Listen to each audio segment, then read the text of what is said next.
ॐ अज्ञानतिमिरान्धस्य ज्ञानाञ्जनशलाकया चक्षुरुन्मीलितं येन तस्मै श्रीगुरुवे नमः। गुरुवे गौरचन्द्राय राधिकायै तदालये कृष्णाय कृष्णभक्ताय तद्भक्ताय नमो नमः। नमो विष्णुपादाय गुरुप्रेष्ठाय भूतले श्रीमद्भक्तिवेदान्त माधव इति नामिने साक्षात् गुरुसेवामूर्तये शब्दब्रह्मणि प्रतिष्ठितः पतितपावनचरित्राय नारायणाय प्रियो नमः।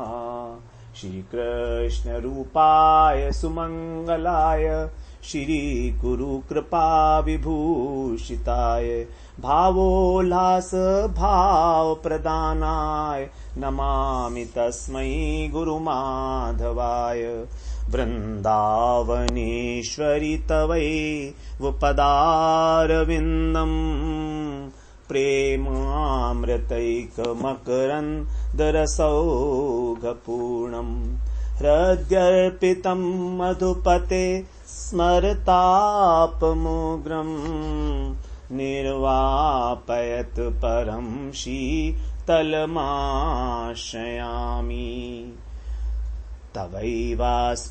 तवैवास्मि न जीवामि त्वया विना इति विज्ञाय देवि त्वं नय मां चरणान्तिके। श्रीकृष्ण चैतन्य प्रभो नित्यानंद श्री अद्वैत गदाधर शिवसदी गौरभक्त वृंद। हरे कृष्णा कृष्ण कृष्ण हरे हरे, हरे राम राम राम हरे हरे। हरे कृष्णा। सर्वप्रथम मैं अपने गुरुपाद पद्म ओम विष्णुपाद अष्टोत्तर शत श्री श्रीमद् भक्ति वेदांत माधव गोसाई महाराज के चरण कमलों में अनंत कोटि दंडवत प्रणाम ज्ञापन करता हूं। हम लोग श्री कृष्ण कर्णामृतम जो बिलमंगल ठाकुर के मुख से निसृत ग्रंथ है, श्लोकों के रूप में जो उनके उद्गार है, व्याकुलता के भाव हैं, उनका जो संग्रहण है, जिस कृष्ण के लिए भी, कृष्ण के कानों के लिए भी जो अमृत स्वरूप है, उसका हम लोग श्रवण कर रहे हैं। कृष्ण की जो रूप माधुरी, उसका वर्णन किया पहले बिलमंगल ठाकुर ने। उसके बाद फिर उन्होंने कहा कि आप मेरे चित्त के अंदर किसी प्रकार भी स्फुरित हों, चिरम चकास्तु, सदैव मेरे चित्त में, मेरे हृदय के अंदर आप स्फुरित होते रहें। और विशेष रूप से विजृंभिताम, विशेष रूप से आपकी छवि माधुरी जो है वृद्धि को प्राप्त होती रहे मेरे हृदय में। लेकिन जब उनको अपनी अयोग्यता का अनुभव होता है कि मैं तो इस लायक नहीं हूं, क्योंकि मेरे हृदय के अंदर तो अनेक प्रकार की कामनाएं वासनाएं हैं, तब वो कहते हैं कि मैं अब आपको अपनी वाणी का विषय बनाना चाहता हूं। मेरी वाणी हमेशा आपका गुणगान करती रहे, तो एक कणिका आपकी जो माधुरी की मेरी जीवा के ऊपर स्फुरित हो जाए, जिससे कि मैं निरंतर आपकी जो है कथा का जो है गान करता रहूं, आपकी नाम रूप गुण लीला का। उसके बाद फिर दो श्लोक जो हैं, 9वां और 10वें श्लोक में आश्रय ग्रहण करना चाह रहे हैं, शरणागति की बात कर रहे हैं, एकांतिक शरणागति। तो 9वें श्लोक में हम लोगों ने श्रवण किया कि भगवान का सब प्रकार से जो आश्रय लेना चाह रहे हैं वो कैसे हैं, उनके चरण कमल कैसे हैं, उनके हस्त कमल कैसे हैं, और उनकी जो अधर है वो किस प्रकार से उनके मुख की जो मुख रूपी सरोवर है उसकी कांति को बढ़ा रहे हैं उनके अधर। और जो उनका श्री विग्रह है वो गोपियों के द्वारा किस प्रकार से, गोपियों के द्वारा जो चंदन चर्चित है, तो इस प्रकार से उनकी 4 प्रकार के हम लोगों ने माधुरी का श्रवण किया, सौंदर्य का। अब 10वें श्लोक में भी वो किस प्रकार से भगवान को शरण लेने के लिए प्रार्थना कर रहे हैं। 9वें श्लोक में उन्होंने कहा था प्रभुमाश्रय, अब 10वें श्लोक में भी वो कहेंगे विभुमाश्रयामः, अर्थात मैं विभु तत्व की आश्रय लेता हूं। तो प्रभु और विभु भगवान को दोनों प्रकार से संबोधित किया जाता है। तो 10वें श्लोक में यहां कह रहे हैं अपांग रेखाभिर्भंगुराभिरनंग रेखारसरंजिताभि अनुक्षणम बालव सुंदरीभिरभ्यस्यमानं विभुमाश्रयामः। विभुमाश्रयाम, अर्थात जो आप विभु हैं, मैं ऐसे विभु तत्व की आश्रय लेता हूं सब प्रकार से। तो यहां पर जो इसका पद्यानुवाद है इस प्रकार से बताया है। कंदर्प रेख रस रंजत नयनु युगल के, निश्चल कटाक्ष से भोली गोप कुमारी, जिस रूप राशि का पान किया करती है, उस विभुवर की मैं शरण और बलिहारी। मैं उस कृष्ण की शरण में हूं और उनकी बलिहारी जाता हूं जो कंदर्प रेखा रस रंजत नयनु युगल के, उन जो जिनके जो लोचन हैं, जिनके जो नेत्र हैं, यहां पर किसके नेत्र हैं? वो कह रहे हैं ब्रज बल्लवी नाम, ब्रज बल्लवियों के, जो ब्रज सुंदरियां हैं, गोप वधूटियां हैं। तो ब्रज सुंदरी भी अनुक्षणम माने निरंतर, अभंगुराभी माने निरंतर, अविच्छिन्न रूप से, जहां दृष्टि कहीं भंग नहीं होती, ऐसी अनंग रेखा जो उनकी अपांग रेखा है, अपांग मतलब कटाक्ष, तो जो उनके कटाक्ष हैं, वक्र जो दृष्टि है उनकी तिरछी, इस प्रकार से जो टकटकी लगाकर अपने नयन प्रांतों की अविच्छिन्न दृष्टि को निक्षेप करके जिनके माधुर्य का निरंतर आस्वादन करती हैं, अनुक्षणम निरंतर आस्वादन करती हैं, उन विभु अभ्यस्यमानम का मतलब है आस्वादन करना। तो जिनका निरंतर आस्वादन करती हैं उन विभु का विभुम आश्रयाम है, जो प्रतिपल कृष्ण की माधुरी का आस्वादन करती हैं अपने टकटकी लगाकर, कटाक्ष के द्वारा, सीधी नहीं देखती। गोपियों का जो है दृष्टि वो हमेशा कटाक्ष है, अपांग बोलते हैं जिसको। इस प्रकार से बिलमंगल के ठाकुर में के हृदय के अंदर जो रास मंडल में स्थित श्री कृष्ण हैं, उनकी स्फूर्ति यहां पर जागृत हो रही है। तो पहले भी उनको ही लक्ष्य करके कहा गया था, अब उन्हीं कृष्ण के प्रति अपनी जो आसक्ति है उसको प्रकट कर रहे हैं कि मैं उन विभु तत्व का आश्रय ले रहा हूं जिनके मुखारविंद पर चारों ओर से जो ब्रज सुंदर हैं उनकी दृष्टि निबद्ध हो रही है। तो हम लोग पहले भी श्रवण कराए हैं विभु शब्द का अर्थ, विभु उसको बोलते हैं जो सर्वशक्तिमान है। पहले छठे श्लोक में भी हम लोगों ने श्रवण किया कि जो सौंदर्य, माधुर्य, चातुर्य और औदार्य, भगवान के अंदर ये चार विशेष गुण हैं, सौंदर्य, माधुर्य, चातुर्य और औदार्य। औदार्य का मतलब उदारता, और चातुर्य चतुरता, विदग्ध हैं भगवान, ऐसे निधान जिसके हैं। अब यहां पर इसका दूसरा अर्थ बता रहे हैं विभु का। वी माने है विविध रूप से, वी माने विविध रूप से, जो अपने भक्तों पर अनुग्रह करने के लिए अनेक प्रकार से, अनेक नाम और अनेक रूप, भू माने आविर्भूत होते हैं, ऐसे विभु। विभु के अनेक प्रकार के अर्थ बताए गए हैं। तो विभु का मतलब होता है सर्वव्याप्त। तो ऐसे जो विशेष रूप से अपने भक्तों को आनंद देने के लिए अनेक प्रकार के नाम, रूप, गुण और लीला का संपादन करते हैं, आविर्भूत होते हैं। क्योंकि भगवान ने कहा है कि मैं अपने भक्तों को आनंद देने के लिए ही अनेक प्रकार की लीलाएं करता हूं। मदभक्त विनोदार्थम करोमि विविध क्रिया। आदि पुराण में अर्जुन को भगवान ने बताया ये बात कि मैं अपने भक्तों का विनोद करने के लिए ही अनेक प्रकार की लीलाएं करता हूं। भगवान के जो पास टाइम्स हैं, तो अनेक प्रकार से, तो वो जो आप आविर्भूत होते हैं ऐसे विभु तत्व। अभ्यस्यमाना, अभ्यस्यमान का मतलब है कि जो प्रेमी जन हैं उनके द्वारा उनके ऊपर अभ्यास किया जा रहा है, अभ्यस्यमाना। अभ्यस्यमान का मतलब हम लोगों ने श्रवण किया था आस्वादन भी है। तो जब हम किसी चीज के ऊपर अभ्यास करते हैं तो उसी के ऊपर अभ्यास करते हैं जो आस्वादनीय है, जो हमारे को रुचिकर लगती है। जैसे श्रुति में कहा आनंदमयो अभ्यासात, कि कृष्ण कैसे हैं, आनंदमय स्वरूप हैं, उसी का अभ्यास करना है। अर्थात उन्हीं का भजन, कीर्तन, श्रवण, अभ्यास। अभ्यास क्या है? क्योंकि भगवान ने कहा है कि मन को जो है वश में करने के लिए केवल दो ही उपाय हैं, अभ्यासेन तु कौन्तेय वैराग्येण च गृह्यते। केवल दो प्रकार से ये मन वशीभूत होता है। तो जो हमारे अभ्यास के विषय हैं ऐसे कृष्ण, अभ्यास से मानम, जो प्रेमी जनों के द्वारा, भक्तों के द्वारा जिनके ऊपर अभ्यास किया जा रहा है, अर्थात जिनके ऊपर बार बार अपने चित्त को स्थिर करने का प्रयत्न किया जा रहा है और प्रयत्न करते करते ही उसका आस्वादन किया जा रहा है, जिसको भक्त लोग अपनी एकाग्रता का विषय बना लेते हैं, ऐसे भगवान। और ये जो अभ्यास है, इसकी जो निरंतरता है, वो सर्वश्रेष्ठ रूप में प्रकाशित होती है ब्रज गोपियों के संदर्भ में। ब्रज गोपियां ही प्रतिक्षण निरंतर अखंड रूप से भगवान की माधुरी का पान करती हैं। अभ्यस्यमानम, निरंतरता। भगवान ने कहा है, गीता में भी कहा है, सततम कीर्तयन्तो माम यतन्तश्च दृढ़व्रताः। निरंतर मेरा कीर्तन करो, सततम कीर्तयन्तो माम, यत्न पूर्वक, दृढ़ व्रत लेकर। तो गोपियों का इसी प्रकार का एक व्रत है, उनके जीवन में कृष्ण के अतिरिक्त और कोई वस्तु है ही नहीं। तो वहां पर ही इस निरंतरता, ये जो अखंडता है, तो इसीलिए यहां पर कहा कि गोपियों का जो दर्शन है वो निरंतर है। यदि कृष्ण उनके सामने नहीं भी हैं, गोचारण करने गए हैं, तो अपने भाव नेत्रों से कृष्ण को देखती हैं।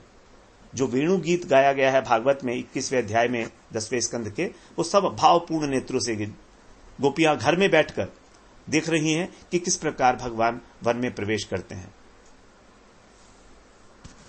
वरहा पीनम नटवर वपु, इस प्रकार से भगवान का जो सौंदर्य है उसको अपने भाव नेत्रों से देखकर आपस में ही वर्णन कर रही हैं। इसीलिए उनको कहा अपांग रेखा।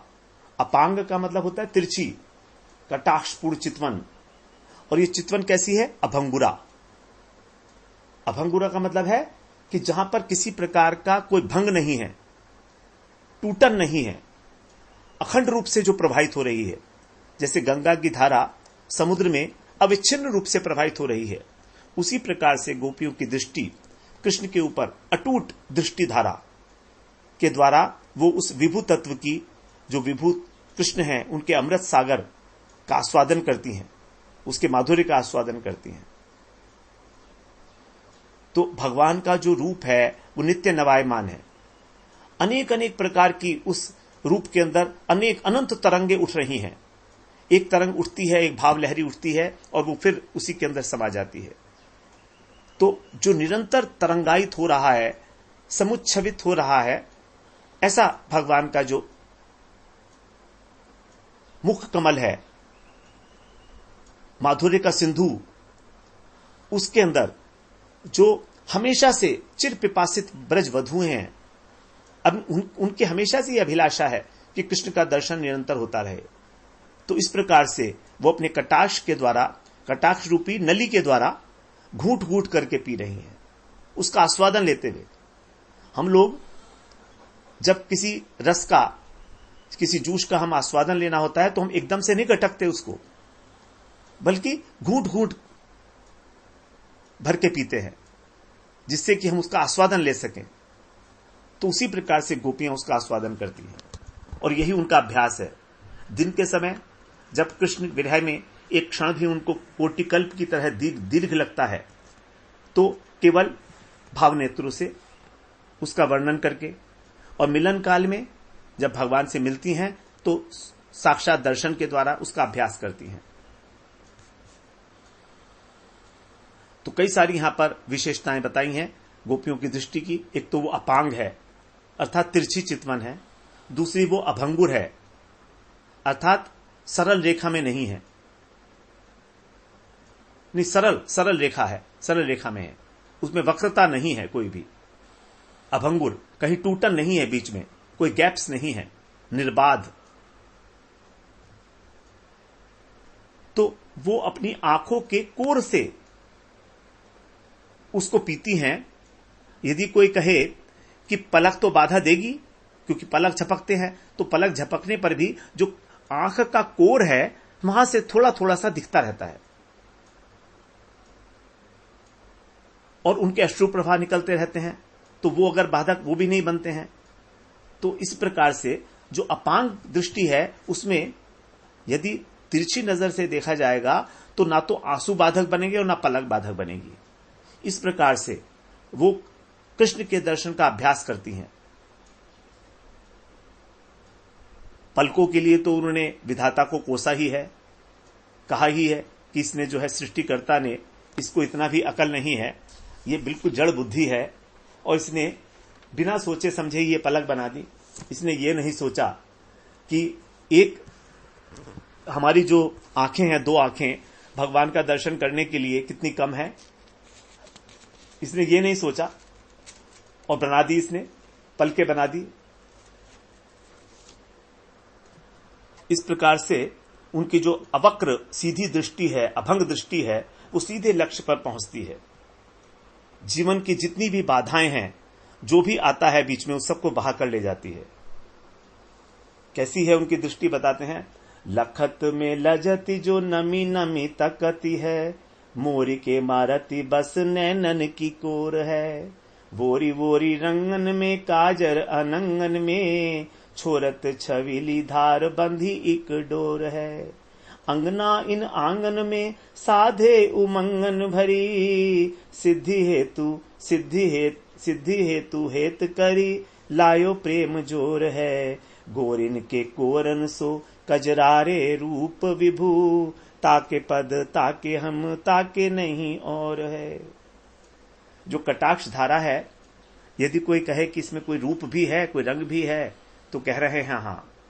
ये कैसी है कटाक्ष धारा? अनंग रेखा रस रंजिता भी, अर्थात काम रस से रंजित है। काम रस से रंजित का मतलब है कि अंदर में तो अरुण रेखा है और बाहर में श्याम काजल श्यामांजन रेखा है। अर्थात मान लो कटाक्ष जो है वो एक बाण है और उस बाण के पीछे का भाग अर्थात जो आंखों की कोर है वो अरुण रंग से रंजित है, क्योंकि अरुणिमा होती है हमेशा कोने में आंख के।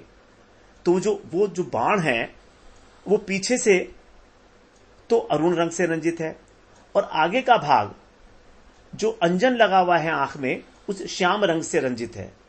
और श्याम रंग जो है वो श्रृंगार का माना जाता है। आद्य रस जो श्रृंगार रस है उसका रंग श्याम है। तो इस प्रकार से जो उनका कटाक्ष है ये कोई साधारण कटाक्ष नहीं है, ये कामदेव का बाण है। इस बाण के आगे पीछे रंग लगा हुआ है, क्योंकि जब रंग लगाने होने से क्या फायदा है कि जब लक्ष्य भेद हुआ कि नहीं हुआ इसका ज्ञान हो जाएगा। यदि मान लीजिए एक बाण के आगे लाल रंग लगा हुआ है तो जब वो लक्ष्य को भेदेगा तो वहां पर उस जगह लाल रंग लग जाएगा। तो बाण लक्ष्य भेदन हुआ कि नहीं हुआ इस बात का कंफर्मेशन होगा तब जब वो जो बाण है वो रंजित होगा, रंग लगा होगा उस पे। इसीलिए इनके जो कटाक्ष बाण हैं ये अरुण मिश्रित अंजन, अर्थात पीछे तो अंजन लगा हुआ है काले रंग का श्याम और आगे लाल रंग की जो है वो है लालिमा। इस प्रकार के कटाक्ष धारा के द्वारा वो अभ्यास करती हैं।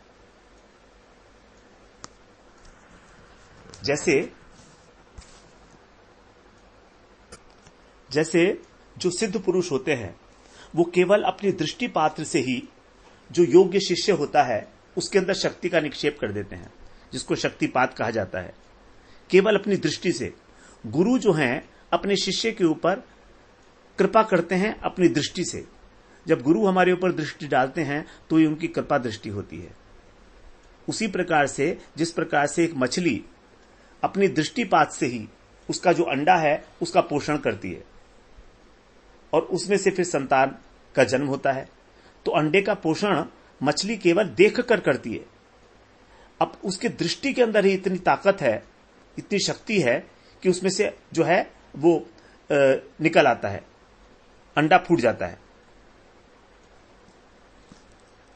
उसी प्रकार से ब्रजांगनाएं भी उनकी जो काम रस से रंजित दृष्टिपात है उसके द्वारा भगवान को भीतर से और बाहर से दोनों तरफ से रंग रही हैं और भगवान को भी रंगीला बना रही हैं, उनको रसीला बना रही हैं, उनको छबीला बना रही हैं। जो स्वयं आह्लाद हैं, जो इस सारे जगत को मोहित करने वाले हैं, ऐसे कृष्ण को भी मोहित कर रही हैं। स्वयं आनंद स्वरूप कृष्ण को आनंदित कर रही हैं, आह्लादित कर रही हैं। स्वयं रसराज को रसिक शेखर बना रही हैं और जो ब्रज की गोपियां हैं वही इस प्रकार की आराधना कर सकती हैं। जो अखियन के हाथ बिकानी, तो अखियन की सुनो कहानी। अखियों की क्या कहानी है बता रहे हैं। अखियन की गति अखियां जाने, अखियन ही सो बातें ठाने। अखियन को अखियां ही भोग, अखियन को अखियां ही योग। देखी देखी देखी फिर देखें, देखन के अंत ही नहीं देखें। ये अखियां बोले अलू डोले, ले ही दे ही सब करे किलोले। इनकी समुझन समुझ कहावे, सो समुझन की समुझ भुलावे। ये आंखों की गति बिल्कुल आंखें जानती है। सब कुछ तो आंख से होता है। आंख से ही आंख का भोग हो रहा है, आंख से आंख का योग हो रहा है। देख देख के फिर देख रही हैं। देखते देखते तो मन नहीं भरता है ना। देखने का कहीं अंत ही नहीं है। और बोलती हैं ये अखियां और डोलती हैं, और इधर उधर लेती भी हैं और देती भी हैं। आदान प्रदान भी हो रहा है भावों का अखियों के माध्यम से, और अनेक प्रकार से किल्लोल कर रही हैं, क्रीड़ा कर रही हैं। इनकी समुझन समुझ कहावे, जो इनकी भाषा को समझ गया वही समझदार है। और ये बड़े बड़े समझदार लोगों की भी समझ को भुला देती हैं। ये ऐसी हैं अखियां, जो इनकी भाषा को समझ गया वही समझदार है, और जो बड़े बड़े समझदार हैं उनकी बुद्धि को भी चकरा देती हैं। ऐसी हैं ये अखियों की भाषा। इस प्रकार से गोपियां जो है भगवान के ऊपर दृष्टिपात करती हैं और अभ्यास करती हैं दृष्टिपात का। अर्थात कृष्ण का जो स्वरूप है, कृष्ण का जो श्री विग्रह है, मानो उसके अपने मानस पटल पर उसको अंकित कर रही हैं। क्योंकि उन्हें मालूम है कि कृष्ण जब दिन के समय गोचारण में जाएंगे तो हमारे पास और कोई तरीका नहीं होगा।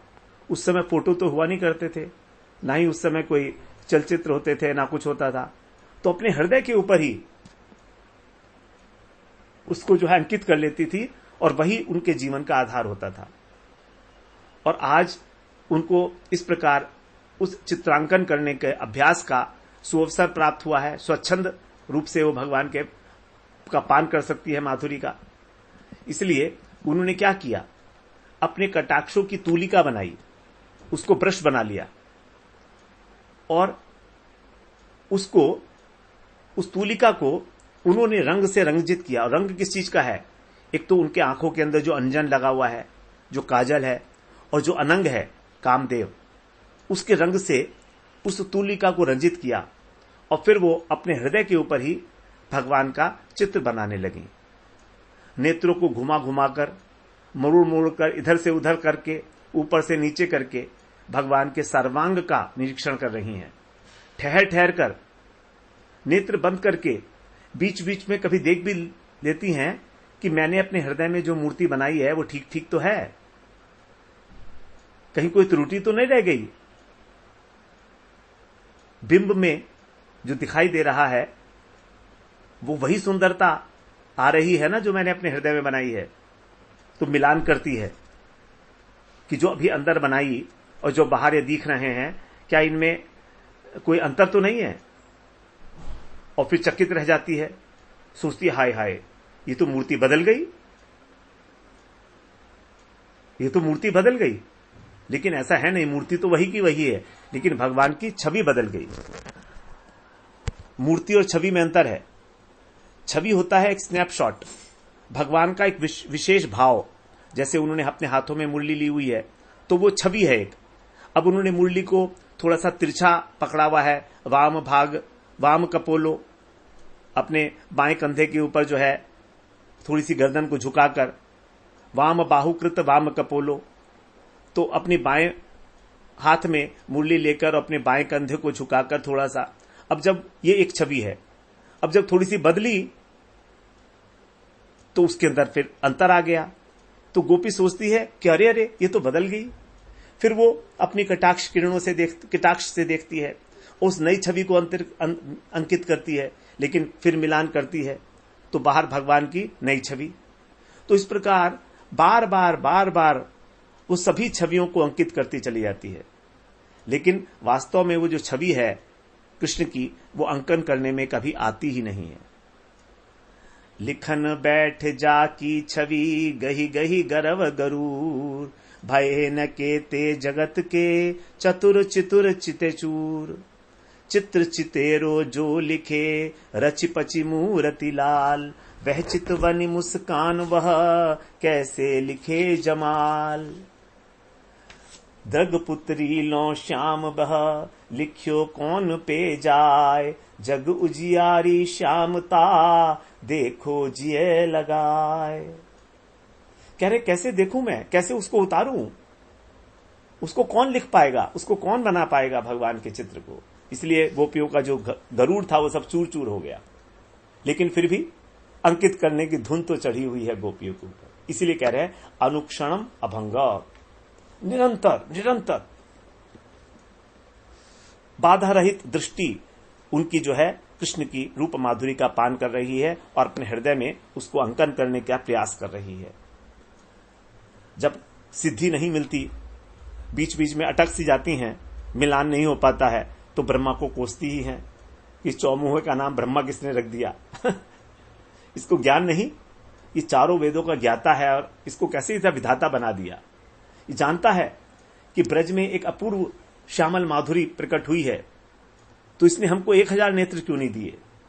बड़ा नीरस है, यदि कहीं हमारे हाथ लग जाए तो हम इसको बड़ा डांटेंगी और इसके विधान को पलटकर हम एक नया विधान बना देंगे। तो सूरदास जी कहते हैं, जो विधना अपवश करि पाऊं, जो विधना अपवश करि पाऊं, तो सखी कयो होय कछु तेरो, अपनी साध पुराऊं। लोचन रोम रोम प्रति मांगो, पुनि पुनि त्रास दिखाऊं। इकटक रहे पलक नहीं लागे, पद्धति नहीं चलाऊं। नई पद्धति चलाऊंगी मैं, प्रत्येक रोम के अंदर नेत्र बन जाएंगे। कहा करो छवि राशि श्याम, यह लोचन द्वय नहीं ठाऊं। एते पर ये निमिष सूर सुनी, यह दुख का ही सुनाऊं।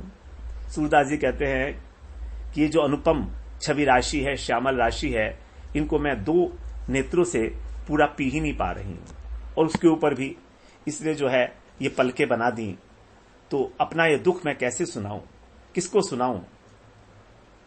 बड़ी दुखी है इस पलक के कारण, गोपियां बड़ी दुखी हैं। तो बिल मंगल ठाकुर की भी प्रार्थना यही है कि जिस प्रकार ब्रज सुंदरियां श्री विग्रह के ऊपर अभ्यास से मानम अभ्यास करती हैं, उसी प्रकार जो विश्व मोहन विभु है, मैं उसका आश्रय लेता हूं।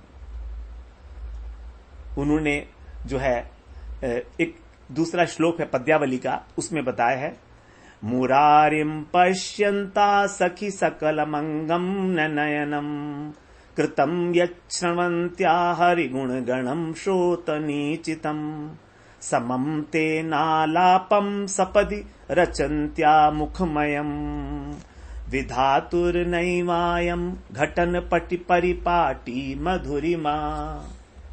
बड़ी सुंदर यहाँ पर जो श्री शरण है उनका ये एक श्लोक है, वो बता रहे हैं, हे सखी, जिस समय मैं मुरारी का दर्शन करती हूं, उस समय विधाता ने हमारा जो संपूर्ण अंग है उसको नयनमय क्यों नहीं बना दिया, प्रत्येक रोम के अंदर हमको नेत्र क्यों नहीं दे दिए।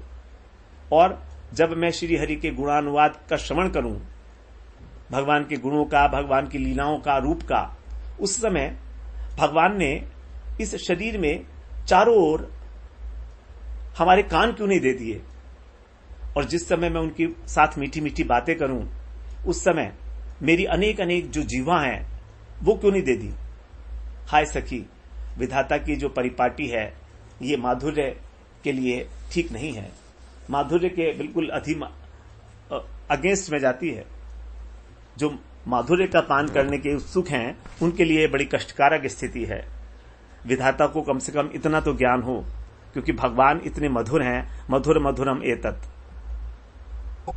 स्कंद पुराण में कहते हैं मधुर मधुर में तन्मंगलम मंगलानाम सकल निगम वल्ली सत्फलम चित स्वरूपम सक्रदपि परिगीतम श्रद्धया हेलया वा भृगुवर नर मात्रम तारयेत कृष्ण नाम।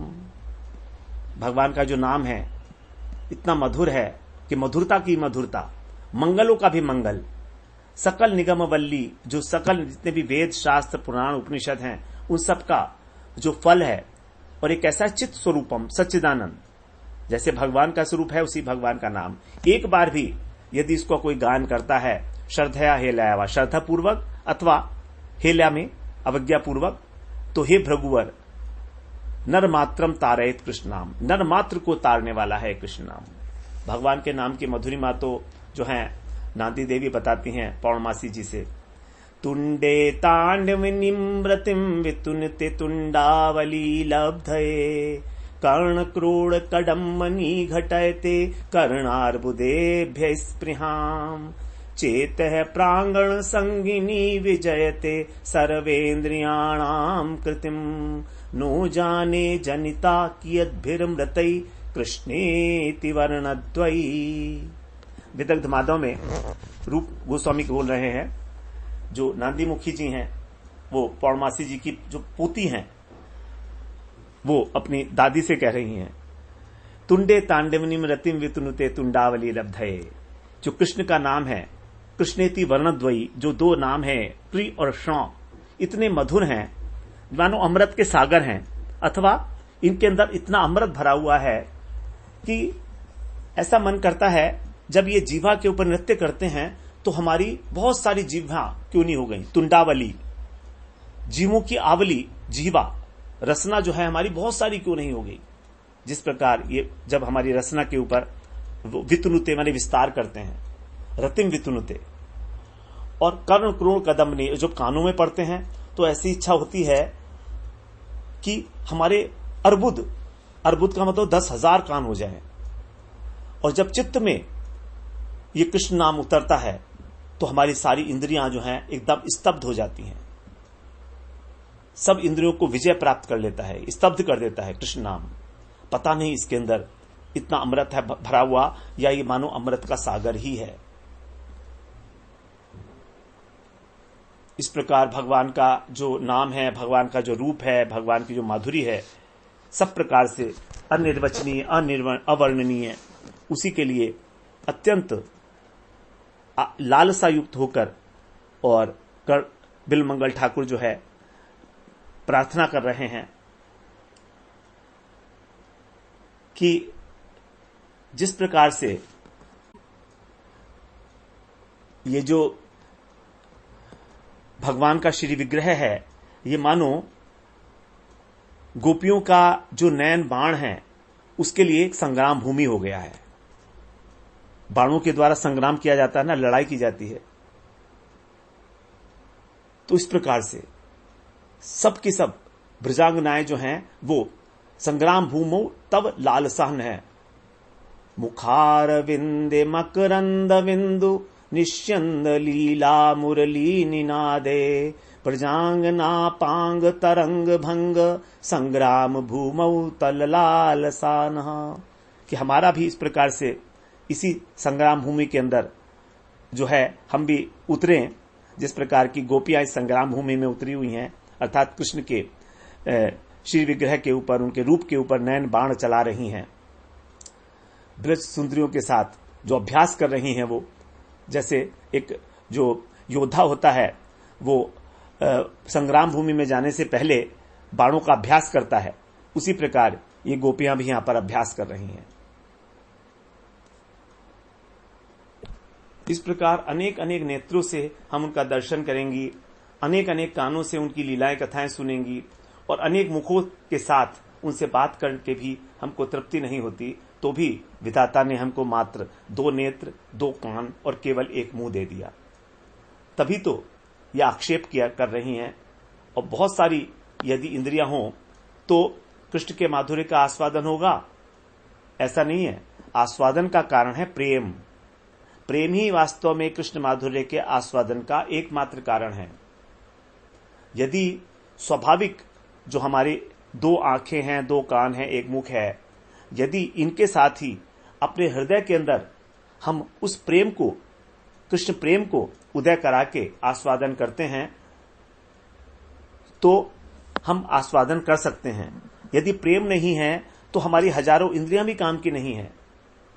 इसीलिए यहां पर जो विधाता को कोसा जा रहा है, उस कोसने का कारण केवल यह है कि इनके हृदय में, गोपियों के हृदय में जो आस्वादन के लिए प्यास है, उसकी अतिशयता का बोध हो रहा है। आस्वादन करते करते उनका मन नहीं भर रहा है, इस बात को यह सूचित करता है। ऐसा नहीं है कि हजारों इंद्रियां हो जाएं, अगर हजारों इंद्रियां होने पर भी हमारा प्रेम नहीं है तो सब बेकार है। तो इन्हीं के बाणों के द्वारा भगवान जो हैं रंजित हो रहे हैं, इनके अंग अंग रंजित हो रहे हैं इनके कटाक्षों से। जैसे बताती हैं, नैनन में लिख श्याम मनोहर, भाल पे लिख दे गिरधर लाल, हिय में लिख दे कुंज बिहारी, भुज पे मुरलीधर गोपाल, चतुर गोदना गोदनहारी, जो तु हिया विनोद, मूरति मोहन लाल की, मेरे अंग अंग में गोद। हे गोदनहारी, तू मेरे अंग अंग में जो मोहन की मूर्ति है उसको गोद दे। तो जो गोपियों का अंग प्रत्यंग कृष्णमय है, श्याममय है, श्याम के रंग में रंगी हुई हैं, पगी हुई हैं, ऐसी गोपियां, उनका वर्णन कर रहे हैं और उसी प्रकार की इच्छा कर रहे हैं बिलमंगल ठाकुर यहां पर। इस प्रकार की प्रार्थना है उनकी कि किस प्रकार मैं निरंतर अपनी दृष्टि के द्वारा आप अपनी दृष्टि को आपके ऊपर गड़ाकर और आपकी ही माधुरी का पान करने का अभ्यास करूंगा। रभ्यस्य मानम विभुम आश्रयामः, ऐसे विभु जो आप सर्व समर्थ हैं, वो मैं आपका ही आश्रय ग्रहण करता हूं। इस प्रकार से बड़ी सुंदर प्रार्थना 9वें और 10वें श्लोक में हम लोगों ने श्रवण की है।